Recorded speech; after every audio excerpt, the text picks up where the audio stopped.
Hello friends, welcome back to our YouTube channel FX gold traders. और आज की इस शानदार वीडियो में यहाँ पर आपको जो प्रॉफिट दिख रहा है, इस प्रॉफिट के पीछे की ट्रेड का ब्रेकडाउन करेंगे कि किस लॉजिक और किस रीज़न की वजह से ये ट्रेड प्लान की गई थी।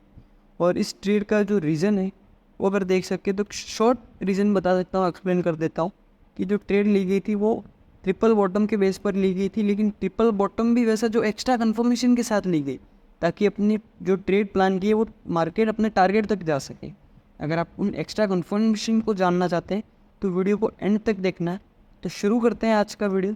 तो सबसे पहले जो ट्रेड प्लान की गई थी वो 15 मिनट के टाइम फ्रेम पर देख कर की गई थी। तो 15 मिनट के टाइम फ्रेम पर शिफ्ट होते हैं और वहाँ पर मैं आपको एक्सप्लेन करता हूँ कि मार्केट में क्या चीज़ें हुई। अब मार्केट में 2325 एक स्ट्रॉन्ग पीछे से सपोर्ट की तरह एक्ट कर रहा है, यहाँ पर भी देख सकते हैं। अब जब मार्केट ने इस सपोर्ट को ब्रेक किया तो ब्रेक करने के बाद इस कैंडल रिटेस्ट के साथ कंटिन्यूशन नीचे गया। लेकिन कहाँ तक जाएगा? जब मार्केट में ये स्ट्रॉन्ग ऑर्डर ब्लॉक था पीछे, इस ऑर्डर ब्लॉक को टच किया मार्केट। आप देख सकते हो टच करते ही मार्केट कितनी तेज़ी से ऊपर जा रहा है, कितनी बड़ी बड़ी विक्स बनी है, रिजेक्शन मिल रहा है मार्केट को। ऑर्डर ब्लॉक बना। अब ये 3 कैंडल की वीकनेस थी कि भाई ये कैंडल अपनी लो को ब्रेक नहीं कर पाया, ये कैंडल भी अपनी लो को ब्रेक नहीं कर पाया, और ये फाइनली थर्ड कैंडल भी अपने लो को ब्रेक नहीं कर पाई। तो सेलर की वीकनेस थी और तभी एंट्री ले ली बायर ने। अब एंट्री ले ली बायर, मार्केट इस जो स्ट्रॉन्ग सपोर्ट था सपोर्ट के ऊपर चला गया। सपोर्ट के ऊपर चला गया मतलब एक फेक ब्रेकआउट की तरह कंसिडर हो गया। भी ब्रेकआउट हुआ था लेकिन अब सेलर्स में उतना पावर नहीं रहा कि मार्केट को और नीचे ले जा सके। तो एक ऑर्डर ब्लॉक से मार्केट में बायर वापस आ गए। अब वापस आके तो इस जोन का ब्रेकआउट हो गया वापस। तो रिटेस्ट करने के लिए मार्केट नीचे आया। अब रिटेस्ट करने के बाद इस कैंडल पर जिन लोगों ने बाई की ट्रेड पर प्लान की ये होगी कि भाई ब्रेकआउट हुआ था, फेक हुआ, रिटेस्ट किया, कंटिन्यूशन के साथ अपन अब अपवर्ड डायरेक्शन की ओर ट्रेड प्लान करेंगे इस हाई के लिए। उन लोगों को डराने के लिए मार्केट यहाँ पर हो गया कंसोलिडेट, एक रेंज के अंदर मूव करने लग गया। अब देख सकते हो ये रेंज कितनी स्ट्रॉन्ग थी, यहाँ पर हुआ, यहाँ पर टच, यहाँ पर टच, यहाँ पर टच, यहाँ पर टच, ये एक स्ट्रॉन्ग रेंज बना दी। अब स्ट्रॉन्ग रेंज तो एक सपोर्ट बन गया, ये रेजिस्टेंस बन गया। भले मार्केट को अगर ऊपर की ओर भी जाना है या नीचे की ओर जाना है, लेकिन एक इम्पल्सिव मूवमेंट के साथ ही जा सकता है, क्योंकि इसको ब्रेक करने के लिए इम्पल्सिव मूवमेंट चाहिए। अब इम्पल्सिव मूवमेंट चाहिए, अब यहाँ पर इसने ब्रेक किया अपवर्ड डायरेक्शन में। अब अपवर्ड डायरेक्शन में ब्रेक किया तो कहीं ना कहीं स्ट्रॉन्ग ऑर्डर ब्लॉक तो बनाया होगा मार्केट में। 15 मिनट के टाइम फ्रेम पर मेरे को कोई स्ट्रॉन्ग ऑर्डर ब्लॉक दिखा नहीं। मैं शिफ्ट हो गया 1 आवर के टाइम फ्रेम पर कि 1 आवर के टाइम फ्रेम पर देखते हैं अपन कि क्या यहाँ पर कोई ऑर्डर ब्लॉक दिख रहा है। यहाँ पर 1 आवर के टाइम फ्रेम पर ये एक ऑर्डर ब्लॉक दिख गया, इसको मैंने जोन में ड्रॉ कर लिया। 1 आवर के टाइम फ्रेम पर ये स्ट्रॉन्ग ऑर्डर ब्लॉक है। अब वापस से शिफ्ट होते हैं अपन 15 मिनट के टाइम फ्रेम पर। अब देखते हैं कि मार्केट में क्या चीज़ें हो रही है। अब मार्केट में 15 मिनट के टाइम फ्रेम पर शिफ्ट हुआ और मार्केट में देखा कि मार्केट का जो टारगेट था इस हाई को ब्रेक किया। मार्केट ने इस हाई को ब्रेक किया लेकिन इसका रिटेस्ट करना बाकी था। अब रिटेस्ट करने के लिए मार्केट नीचे आएगा, कहाँ तक आएगा? जो स्ट्रॉन्ग सपोर्ट हो नीचे वह तो वहाँ तक आया। स्ट्रॉन्ग सपोर्ट कहाँ तक का था? ये ऑर्डर ब्लॉक। इस ऑर्डर ब्लॉक की तरफ मार्केट नीचे आया है।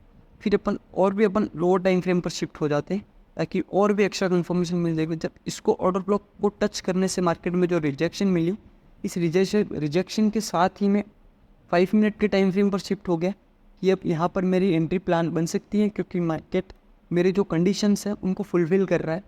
तो 5 मिनट के टाइम फ्रेम पर शिफ्ट हुआ और फिर मैं एक्सप्लेन करता हूँ आपको। अब 5 मिनट के टाइम फ्रेम पर शिफ्ट हुआ, अब मार्केट देख सकते हो इतनी स्ट्रॉन्ग रिजेक्शन के साथ ऊपर गया। अब मैं क्या सोचूंगा कि यहाँ पर एक डबल बॉटम बन सकता है, वेट करते हैं। अब डबल बॉटम बना, लेकिन यहाँ पर जो ये कैंडल की फॉर्मेशन थी, इस फॉर्मेशन से मेरे को पता चल गया ये डबल बॉटम बना है, लेकिन इतना स्ट्रॉन्ग डबल बॉटम नहीं बना है। क्योंकि यहाँ पर देखे तो एक पियर्सिंग लाइन पैटर्न बना है। पियर्सिंग लाइन पैटर्न बना है तो पियर्सिंग लाइन पैटर्न बनते ही मेरे को पता चल गया कि यहाँ पर कोई ना कोई फेकनेस हुई है, फेक ब्रेकआउट हुआ है। तो एक डबल टॉप डबल बॉटम नहीं बन सकता। मैंने इस रेड कैंडल की 50% को मार्क कर लिया है। अगर आपको piercing line dark cloud cover के बारे में नहीं पता है तो प्रीवियस वीडियोज़ में मैंने एक्सप्लेन किया है अच्छी तरीके से, आप जाकर देख सकते हैं। अब इस जोन को ड्रॉ किया, अब मैं वेट कर रहा हूँ कि मार्केट वापस यहाँ तक आए, क्योंकि जिन लोगों ने यहाँ पर एंट्री बना ली है उनके स्टॉप लॉस लेने के लिए तो नीचे आएगा। मार्केट उसी तरह नीचे आया वापस, बिना टारगेट को हिट किए मार्केट नीचे आया।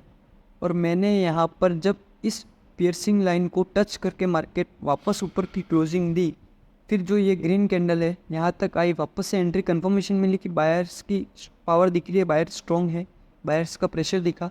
इस कैंडल पर जैसे ही मैंने एंट्री प्लान की, मेरी जो ट्रेड थी वो यहाँ पर ट्रिगर हुई मार्केट प्राइस पर, अब यहाँ पर ट्रिगर हुई। फिर मैंने स्टॉप लॉस देखा कि स्टॉप लॉस कहाँ तक का रख सकते हैं, तो स्टॉप लॉस रखा मैंने इस ऑर्डर ब्लॉक के ओपनिंग तक का, क्योंकि ये ऑर्डर ब्लॉक को मार्केट टच करके ऊपर जा चुका है। मार्केट को जो लिक्विडिटी दी थी वो भी ले ली, ट्रिपल बॉटम भी बना लिया, तब मार्केट के हाई चांसेस है कि मार्केट एक अपवर्ड डायरेक्शन में ही जाएगा। एक लो रिस्क के साथ मैंने ये ट्रेड प्लान की थी कि अगर रिस्क लेते भी हैं, स्टॉप लॉस एकदम छोटा है, 1:5 का रिस्क रिवॉर्ड बन रहा था। और अब रही बात टारगेट की, तो टारगेट मैंने रखा प्रीवियस हाई, क्योंकि प्रीवियस हाई मार्केट का टारगेट होता है, क्योंकि भाई मार्केट जा रहा है कहाँ तक जाएगा, इस हाइक तक। इस हाई के ब्रेकआउट के बाद मार्केट वापस रिटेस्ट करने के लिए आ सकता है। सेम चीज़ यही हुई, हाई के ब्रेकआउट के बाद मार्केट वापस आया रिटेस्ट करने के लिए, अब रिटेस्ट करके वापस जा रहा है ऊपर। सेम थी, यही रीज़न था। आई होप आपको ये रीज़न समझ में आया होगा। अगर आपको ट्रेडिंग रिलेटेड कोई भी डाउट्स हो, कोई भी क्वेरीज हो, तो यहाँ पर हमारा ऑफिशियल व्हाट्सएप नंबर दिया हुआ है, इस पर कांटेक्ट करके आप अपने डाउट्स, क्वेश्चंस, क्वेरीज पूछ सकते हैं। आज की वीडियो में इतना, मिलते हैं नेक्स्ट वीडियो में। Okay, bye and thank you.